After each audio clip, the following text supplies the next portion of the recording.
Why are assassins tuned for solo queue? Because that's where people tend to be frustrated by them, is like part of it.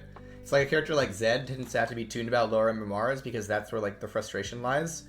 One thing about assassins is the way they work as classes. So the question was like, why are assassins tuned for solo queue? Like, what about like challenger MMR and pro play?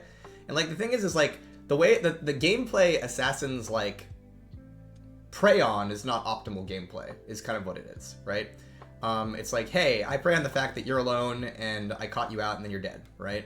And like the big counterplay to that is group as a team and play really well as a team.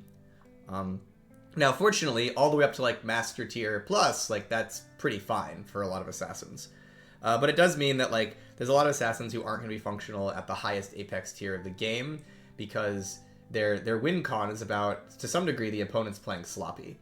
And you could be like, well, is that bad design? Like, why don't you make it so that's not the case? And like, I definitely do think there's always this question of, are there things we can do for assassins that aren't just killing the person 10 times in a row that would make them viable? But then at the same time, that's why people play assassins, right? It's kind of like a thing of like, you should make sure characters are good at what players want them to be good at.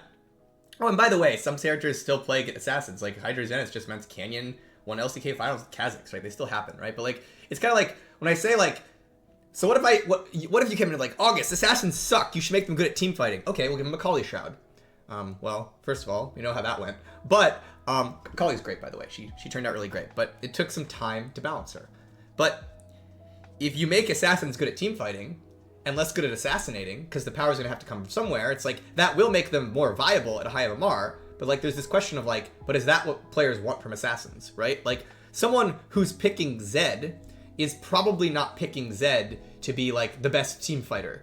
Stupid example, if we gave Zed an AoE stun on his ult instead of his Zed ult, right? It's like, yeah, now he's good at team fighter because he's Assassin of Mumu, right? Like, again, this is a ridiculous example, right? It's like, that might be fun and strong, but like, is it what Zed players are looking for versus like, I jump on the AD carry and just absolutely destroy them, right?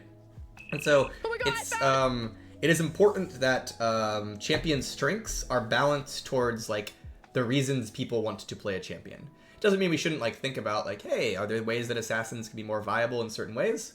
But just sometimes I see people being like, you can fix this class by making it a different class. And it's like, well, that's true, but that might not be why people want to play that class in the first place.